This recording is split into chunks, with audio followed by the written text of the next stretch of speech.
começando, né? Não vamos perder tempo. Bem, vamos lá. Por que brasileiro não aprende? Vocês devem estar acostumados a ver a gente fazer aí essas lives. Vocês já devem ter entendido mais ou menos como é o esquema aqui do Instituto, né? Vocês veem de vez em quando eu, Matheus, Pedro, falando muito sobre política, sobretudo no Brasil comentado, mas o nosso objetivo é instalar as pessoas na realidade. A gente sabe pela nossa experiência pessoal que toda essa questão política envolvendo o Brasil, ela acaba sendo uma porta de entrada para que as pessoas venham depois estudar coisas mais profundas e entender as coisas na seguinte sequência. Primeiro, você costuma entender que existe algo muito errado com a esquerda brasileira ou com os revolucionários. Depois, você entende que existe algo muito errado com as instituições brasileiras por causa desses problemas ideológicos. Então, você entende que existe alguma coisa muito errada com seus professores no colégio, com seus professores na universidade. Você vê que existe alguma coisa muito errada em todas as instituições de cultura. Depois, você vê que existe alguma coisa muito errada com o Brasil por causa desses erros nas instituições de cultura. E daí, depois, você entende que existe alguma coisa muito errada com você, né? Você tem diversos problemas no seu coração. Alguns deles, não necessariamente, depois a gente começa a notar, tem a ver com essa questão política e ideológica. A maioria deles tem a ver com questões culturais relativas ao Brasil. Então, a nossa ideia é sempre trazer quem nos acompanha para a camada mais profunda do problema. A nossa ideia é sempre trazer você para que você queira fazer uma reforma interior. Então, a gente tenta aqui, com o nosso trabalho educacional, sobretudo com a nossa formação básica, que no momento, mas daqui a um tempinho vocês vão ver online, mas no momento a gente só tem presencial aqui no Instituto. Raquel e Cássio, mesmo que estão aí acompanhando, são nossos alunos aqui. E, enfim, essa live, ela é sobre isso. Ela trata sobre esse problema mais íntimo que existe no brasileiro e que impede o brasileiro de aprender qualquer coisa. Aprender ou apreender, guardar, tá? Então, para trabalhar sobre isso daí com vocês, eu vou fazer algumas leituras analógicas do Sermão do Espírito Santo do Padre Antônio Vieira, que se vocês quiserem depois tentar ler na íntegra, vocês encontram aí na internet. Para quem tem Kindle ou qualquer celular, ou computador com o aplicativo Kindle, vocês conseguem baixá-lo gratuitamente na Amazon, Sermão do Espírito Santo do Padre Antônio Vieira. Então, o Padre Antônio Vieira, ele começa falando o seguinte para nós. Ele começa fazendo aquela distinção que se faz tradicionalmente na teologia católica, de que Cristo, a pessoa de Cristo na Trindade, ele é identificado com a sabedoria e o Espírito Santo é identificado com o amor. Então, perdão. E aí ele diz, citando uma parte do Evangelho, que o Espírito Santo vos ensinará tudo o que eu vos digo agora, né? Ile vos docebit omne quecunque dixero vobis. Ele vai ensinar tudo o que eu vos estou dizendo. Então aí, o Padre Vieira diz o seguinte: diz para todos porque todos ouvem, mas não ensina a todos porque uns aprendem, outros não. E qual é a razão desta diversidade, se o mestre é o mesmo e a doutrina é a mesma? Porque para aprender, não basta só ouvir por fora, é necessário entender por dentro. Se a luz de dentro é muita, aprende-se muito. Se pouca, pouco. Se nenhuma, nada. E depois ele vai dizer o seguinte: porque para ensinar homens infiéis e bárbaros, ainda que é muito necessária a sabedoria, é muito mais necessário o amor.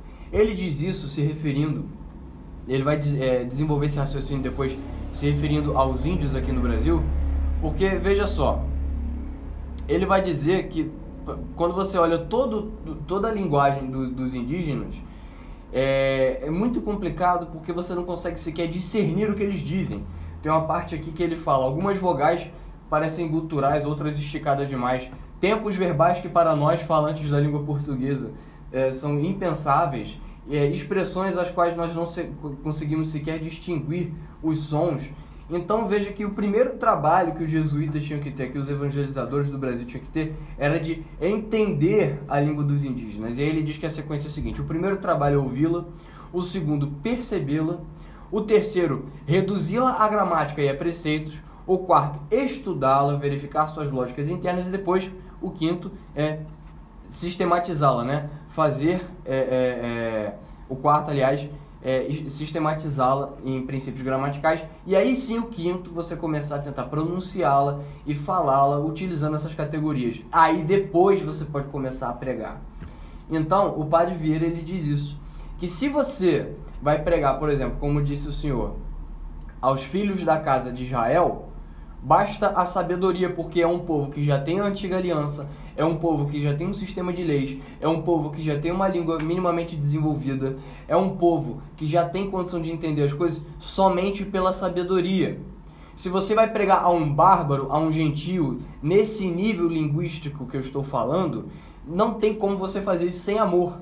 Vocês estão entendendo? Sem amor você não consegue fazer isso, porque você precisa de todo um trabalho, de todo um sacrifício para conseguir pregar e evangelizar essas pessoas.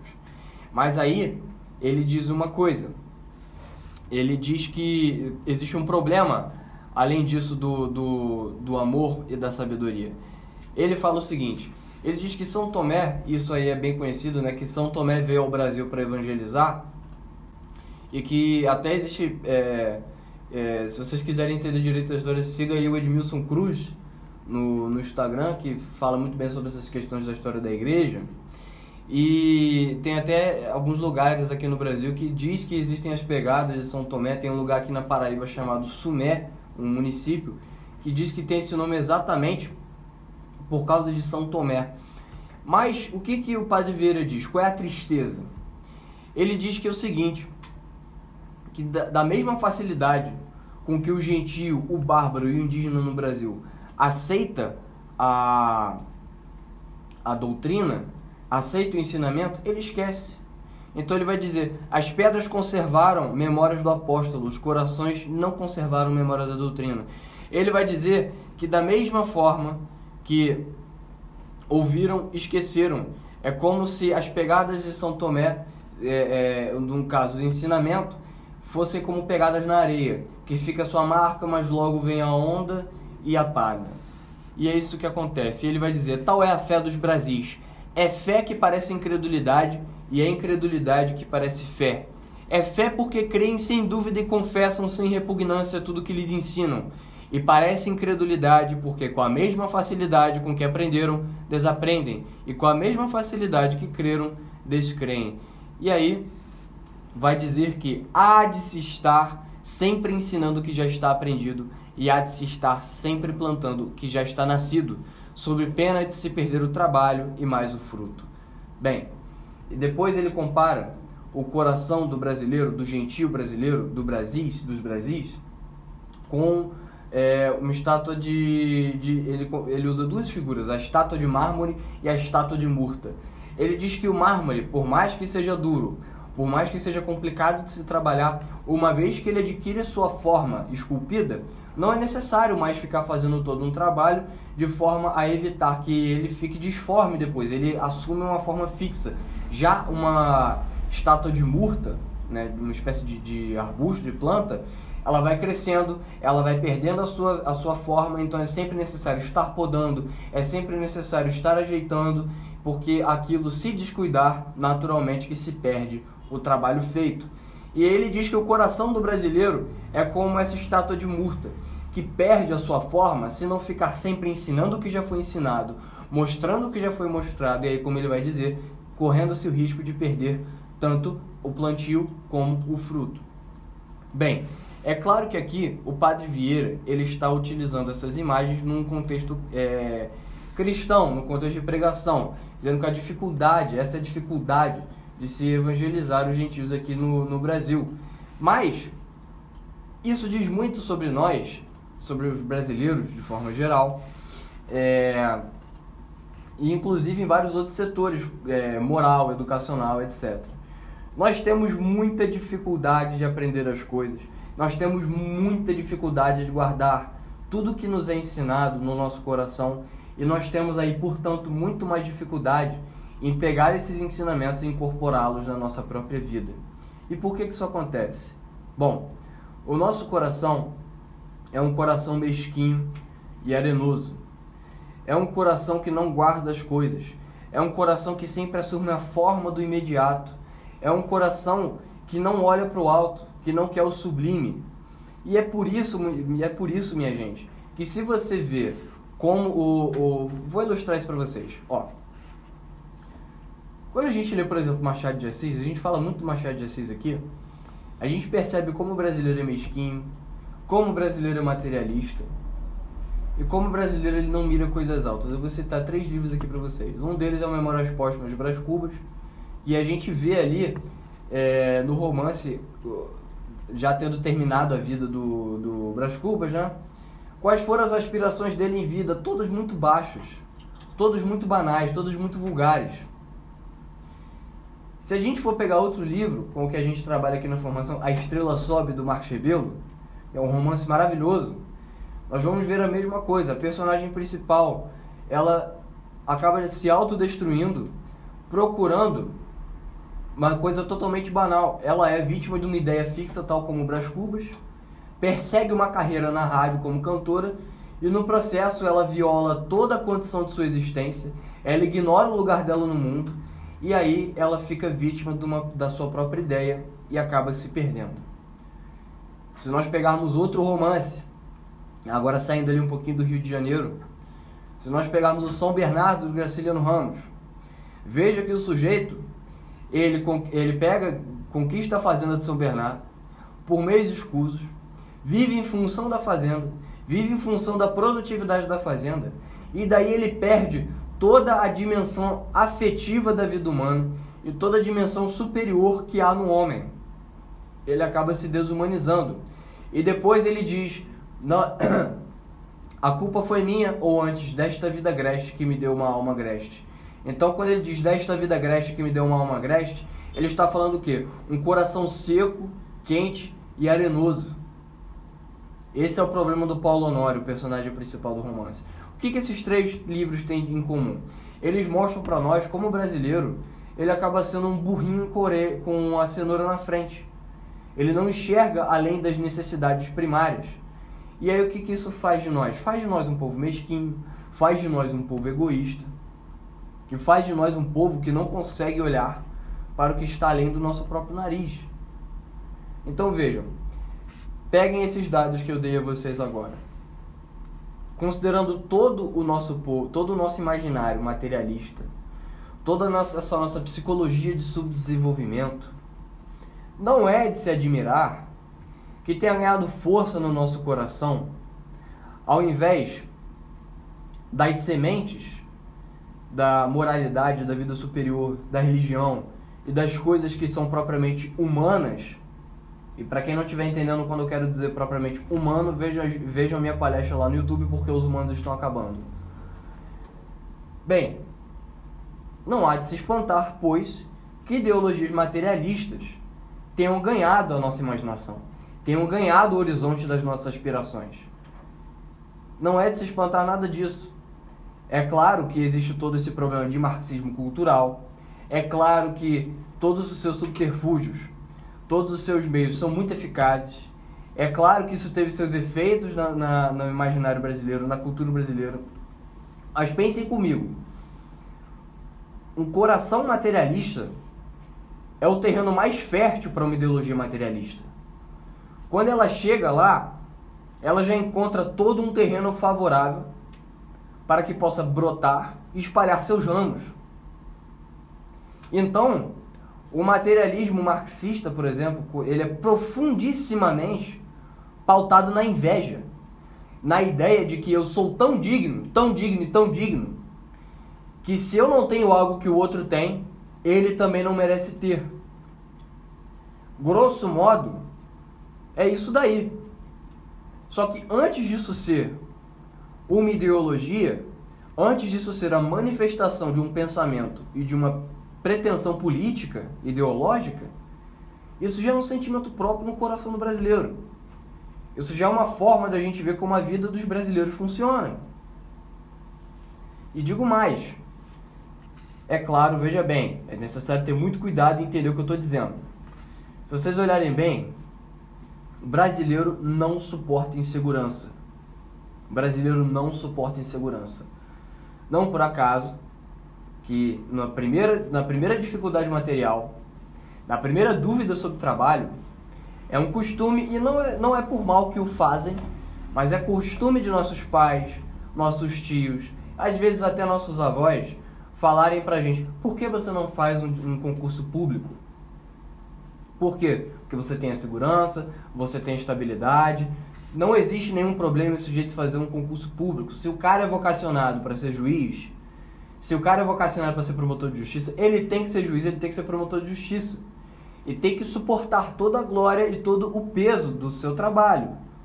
Porque Deus deu os instrumentos para ele fazer isso daí no mundo, para ele se realizar dessa forma. Ele foi chamado para isso. Não nos esqueçamos que vocação vem do latim vocare, certo? Chamar. Então, é um chamado. Você é chamado a algo. É-lhe exigido uma resposta, uma certa responsabilidade diante de quem você é no mundo. Então, qual é o problema? O brasileiro, ele não olha para isso.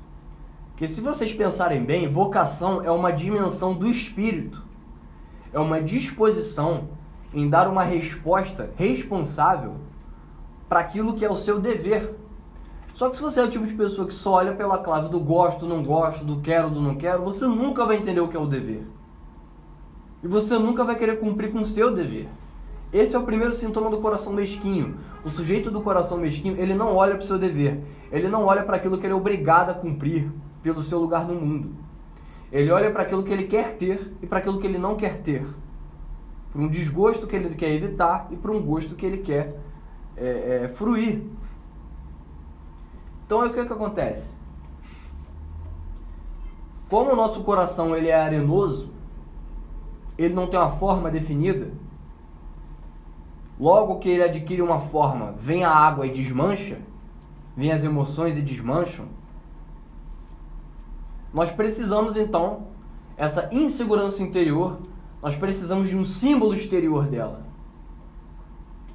E daí você entende por que o brasileiro ele tem tanto fetiche por formas exteriores sólidas. Então, por isso o nosso fetiche por ter um papelzinho, um diploma assinado que você sabe algo, ao invés de você saber mesmo.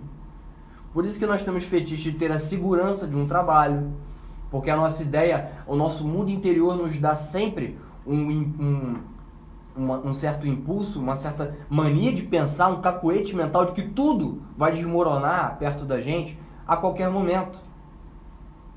Então a gente precisa buscar essa segurança em coisas exteriores. Então por isso um concurso público, por isso esse fetiche por diploma, por isso você se sente lá como o Alferes do Machado de Assis no Conto Espelho.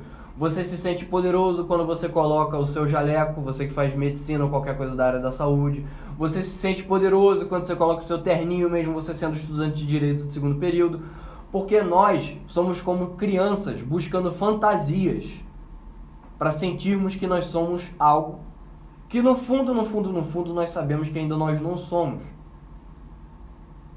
Porque existe muita, não sabedoria, mas astúcia por fora do brasileiro e pouca luz por dentro. Então, brasileiro não aprende as coisas porque é vaidoso e não tem humildade. Eu falei lá na palestra, porque os humanos estão acabando, sobre a questão da humildade, que vem da palavra humus, que vem que dá a ideia, que no latim é terra. A humildade é a consciência, isso aí já no desenvolvimento cristão, de que do pó viemos e ao pó voltarás, do humus viemos e ao humus voltaremos.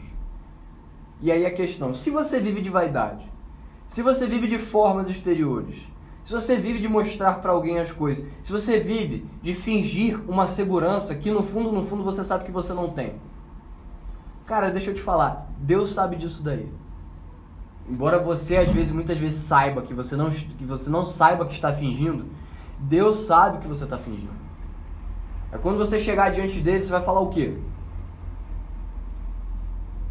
Tem até um vídeo do professor Olavo de Carvalho que vocês dão uma pesquisada aí no YouTube depois, que ele fala dos principais problemas. Ele pega uma pesquisa aí de um antropólogo, eu acho, ou de uma psiquiatra, não sei.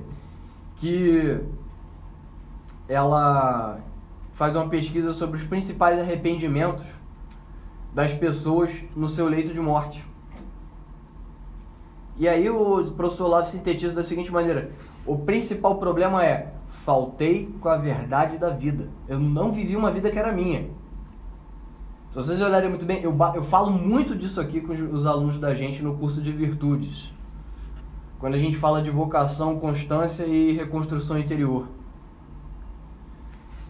Se vocês olharem muito bem as motivações das suas ações, as motivações, o que leva vocês a agirem no mundo, na vida de vocês, muitas dessas coisas não vêm de vocês, não vêm do coração de vocês, porque o coração de vocês é de areia.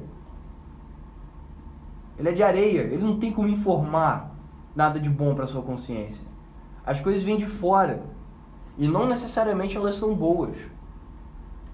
Sempre você faz alguma coisa em função de como a sua mãe ou seu pai vão olhar para você dentro de casa, de como a sua namoradinha ou seu namoradinho vão tratar você depois, de como você vai se sentir perante o seu grupo de amigos ou não. Assim, a vida é nossa, afinal de contas. Nós é que tomamos as decisões. Então isso é por causa do seguinte, porque nós somos bárbaros ainda. Nós conservamos esse aspecto bárbaro dos gentios. A sabedoria para nós não é suficiente, falta amor. E falta amor em nós. Então por isso, eu sou católico, então posso usar essa imagem. Se você não é, você faz uma interpretação analógica. Então é por isso que o fogo do Espírito, ele não consegue quebrar as barreiras gélidas do nosso coração. E mesmo depois de quebrar, lá dentro o que tem? Areia. Areia. Então as coisas não ficam aqui dentro. Então o primeiro passo para brasileiro parar, né? Eu, por mim, colocava o título, mas o Instituto é uma instituição civilizada. Eu colocava o título meio de boteco, né? Por que no Brasil o negro não aprende os troços? Mas, como eu disse, o Instituto é uma entidade civilizada. Então, por que brasileiro não aprende? O brasileiro não aprende por causa disso. Até, como eu falei na outra live, esse caldo cultural, gente falando de formação literária, homeschooling, educação clássica. A quantidade de gente nisso daí que simplesmente não sabe do que está falando, mas está falando porque é bonito, pelo mero desejo de ter segurança agora num novo grupinho, porque o grupinho anterior resolveu pintar cabelo de verde e deixar o sovaco crescer, o cabelo do sovaco crescer. Aí migraram pra cá porque o pessoal tem mais cara de humano. Mas não adianta ter só a cara de humano, você tem que ter o coração humano. E o coração humano é o coração que toma posse das potencialidades humanas e concretiza, realiza na sua vida pessoal de forma singular, de forma única, porque se existe o chamado ele é personalíssimo para nós. Nós somos chamados a realizar algo que só nós podemos realizar. E aí do que adianta ter as pegadas de São Tomé na rocha do Brasil se no nosso coração não há nada? E aí, a partir disso, a gente consegue entender porque todo o esforço civilizacional no Brasil, ele acabou não funcionando muito bem. E aí não adianta culpar portugueses, porque você vê, os portugueses tentaram fazer alguma coisa, né? Então, é isso que eu falo, eu insisto muito nisso. A gente tem que quebrar essa primeira barreira moral. Isso é uma barreira moral, gente.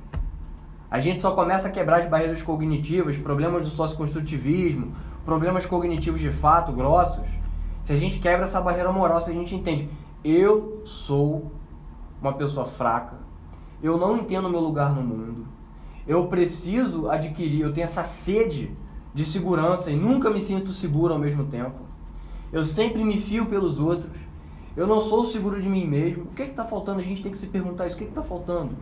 Por que eu me sinto assim? Por que isso está comigo? Como é que eu resolvo esse tipo de problema?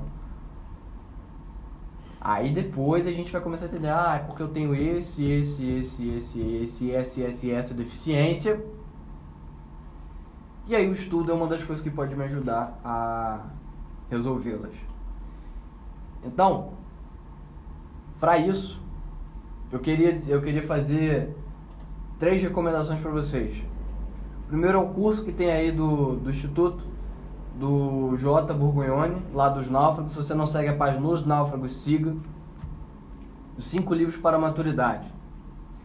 Outra é que você siga a página que tem aí no Instagram, Mãe Santo Ofício, eu acho, que é da minha querida amiga Valesca, que é a dona do perfil também Our Home School.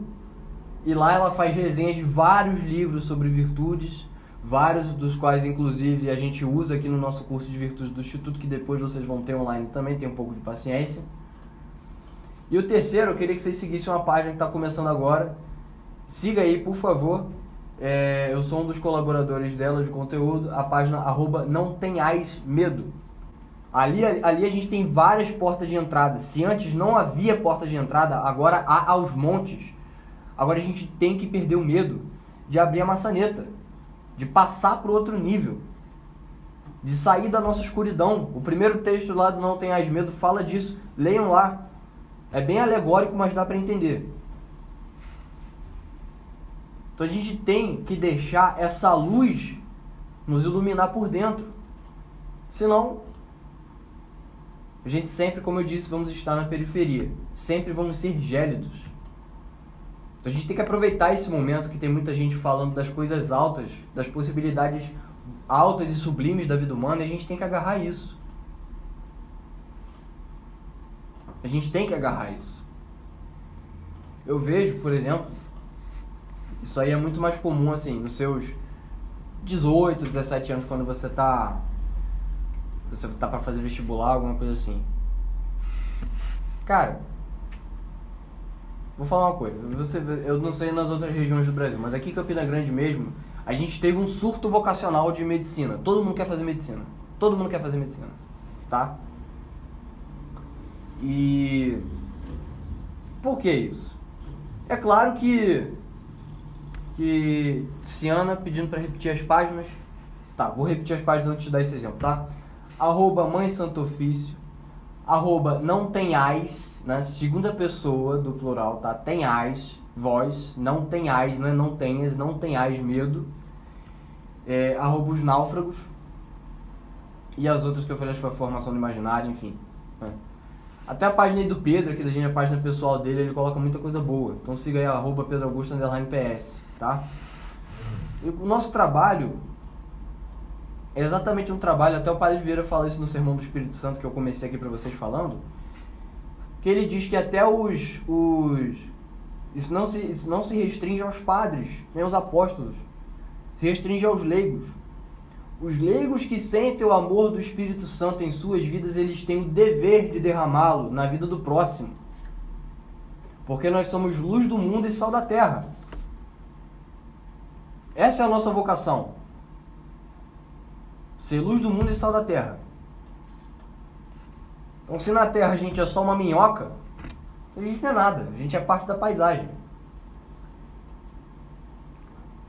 Mas como eu estava dizendo, vou dar esse exemplo aqui para encerrar a live, depois eu posso responder perguntas se vocês tiverem. Se não der tempo de responder ou se eu não conseguir enxergar, vocês mandam no inbox lá do Instagram do Instituto, que a gente tenta responder. Ou qualquer coisa eu abro perguntas depois aí para ficar no Stories, tá? Então, aqui onde a gente está em Campina Grande, tem um surto vocacional de medicina. Né?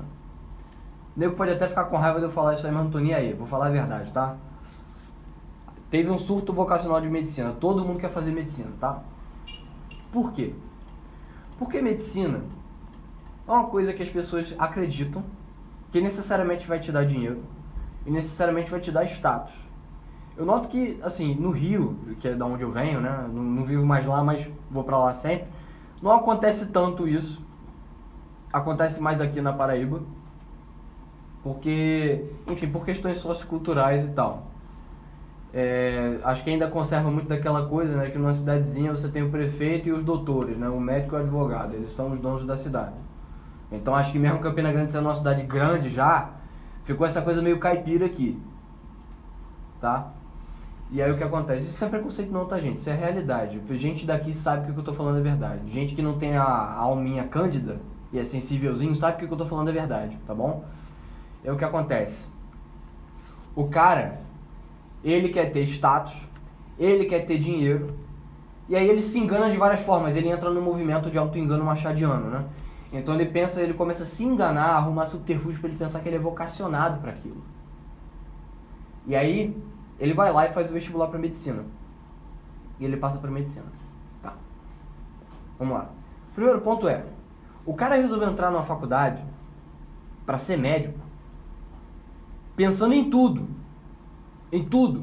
menos em lidar com o sofrimento humano de uma pessoa na frente dele, menos em resolver o problema de quem está na frente dele. Se depois ele entende isso, ótimo, perfeito, que bom que ele se achou. Mas a regra é que não pensa, a regra é que não pense, que ele se confunda, que ele finja que é aquilo quando na verdade não é. Beleza. Tem um colega meu que está se formando agora, e aí teve a festa deles lá de conclusão, e alguns amigos dele, já depois de ter tomado umas, nada contra isso, eu adoro tomar umas também, mas depois de ter tomado umas, chegar e falar, bicho, eu tô chegando aqui nos meus 30 anos, tô chegando aqui nos meus 30 e poucos anos, meus amigos estão casando, eu fico saindo, bebo quase todo dia, fico indo atrás de mulher. Aí o cara começa, terminando o curso de medicina, a se deprimir por causa disso. Gente, cara, pô, eu sinceramente, pode ser muita imaturidade da minha parte, mas eu penso o seguinte, isso não deveria ser um problema de quem está indo daqui a poucos meses para uma residência. Isso não deveria ser a regra, isso deveria ser exceção por causa de acidentes particulares na vida de cada um. Mas isso é a regra. As pessoas não estão resolvendo problemas básicos da vida humana e da vida adulta e se metendo em hospitais para tratar dos outros. Isso é muito grave. Isso é muito grave. É exatamente isso. O cara, esse vazio interior no coração dele, ele tentou preencher com coisas que jamais vão conseguir preencher. Ele tentou preencher isso com um jaleco. Não vai funcionar. Ele vai se frustrar. Uma hora a conta vai chegar. E aí sabe qual é o problema? Ele vai se frustrar. E quem vai sofrer o ônus dessa frustração junto com ele serão os pacientes dele. Vai ser a mulher que ele casar. Vai ser o sócio que ele montar uma clínica. Então isso contribui para que o Brasil seja uma sociedade de baixa confiança. Contribui para que no Brasil a gente fique meio que no mato sem cachorro. Eu particularmente, como eu estava dizendo, pensem comigo, gente. Será que existe um surto vocacional na sociedade? Eu acho que só a título de milagre civilizacional. Sei lá, tá faltando padre numa região, aí vai lá, tem uma intervenção divina, o povo reza, pede mais respeito e amor ao sacerdócio numa família, e os casais começam a ter uma penca de filhos, começa a aparecer uma penca de padres, e aí eles começam a restabelecer o equilíbrio da graça ali que precisavam. Mas assim, surto de médico, então você vê, tá tudo errado, né? As coisas estão erradas na estrutura da sociedade, estão. E o pior é que as instituições educacionais, elas se apropriam desse problema no coração do aluno. O aluno é inseguro, ele não sabe o que ele quer da vida dele, e aí vem a pressão do colégio, vem a pressão dos pais dizendo, você vai fazer medicina, você vai fazer isso, porque eu estou pagando o colégio caro para você. Isso está muito errado. Isso não contribui para uma sociedade sadia, é óbvio que não. Mas como eu disse, isso é fruto do nosso coração eranoso. Do nosso coração que, por não ter uma forma própria, não ter uma rigidez, não ter uma segurança nele mesmo, projeta essa segurança em coisas exteriores. E aí se frustra. Porque eu digo a vocês, a fome e a sede do coração humano só podem ser saciadas com aquilo que é próprio da vida do espírito, da vida humana. Então pode ter certeza, se você não sabe o seu lugar no mundo, se você não sabe a que você é chamado, se você só olha para os seus gostos e não para os seus deveres, você nunca vai conseguir se sentir satisfeito. Tudo vai ser um simulacro. Tudo vai ser fingido. E aí, não adianta astúcia, não adianta sabedoria, se não vem o fogo que alumia por dentro, que dá a certeza e a segurança do que nós estamos querendo fazer. O DS Bonaf está dizendo aí, vocação é sexta camada da personalidade. Exatamente isso. Dê uma pesquisada aí, vocês do YouTube, Instagram, vocês acham o material do professor Olavo, do Dr. Ítalo, tem os textos no perfil do Rafael Falcon aí no Instagram, sobre as camadas da personalidade. Esse é o problema, aqui no Brasil tá todo mundo na camada 4. Tá todo mundo na camada 4. Como não tem aquele fogo do Espírito Santo que nos dá conforto, a gente quer esse conforto nos outros. O cara que está na camada 4, ele está preocupado com segurança psicológica, afetiva. Então tudo para ele é autorreferente. O Dr. Ítalo falou isso muito bem, Dr. Ítalo Marcílio. Então aí ele vai procurar também essa segurança em outras coisas. Gente, não dá pra gente fazer uma nação de gente insegura, né? Então a gente vai ter uma nação de gente frustrada. E tá aí os índices. Olha os índices de depressão no Brasil. Olha os índices de ansiedade no Brasil. Olha os índices de suicídio no Brasil. Então não adianta nada essa parada de Setembro Amarelo sem a gente falar desses problemas na sua estrutura, na sua raiz. Nosso coração ele é frio e arenoso. A gente tem que resolver isso. E aí eu termino com o conselho de São José Maria Escrivá. Queres mudar o mundo? Ótimo. Comeces por ti mesmo. Se eu e você fizermos assim, já serão 2 pilantras a menos. Então é isso, pessoal. Alguém tem pergunta aí, alguma coisa? Mandem agora ou calem-se para sempre.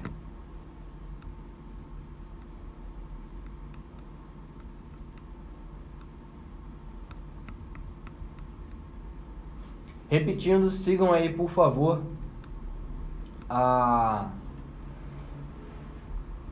página @não-tenhas-medo. Vejam lá o primeiro texto que a gente colocou. Sigam @Mãe Santo Ofício, peguem as dicas de livro lá da Valesca, certo? Que aquilo ali é maravilhoso. A Valesca, olha o que a Valesca faz com os filhos dela. Aquilo é vocação. Aquilo é vocação. O Henrique está perguntando aí, qual é a definição de vocação? Bom, vocação vem do latim, né? Do verbo vocare, né? Que é chamar. Então a definição de vocação é a seguinte: existe alguém que chama, então portanto existe alguém que é chamado, tá? Eu pressuponho, como sou cristão, que você é chamado por Deus. Você é o cara chamado e Deus é quem chama. Então Deus, ele vislumbra você na tua melhor possibilidade, na tua melhor versão.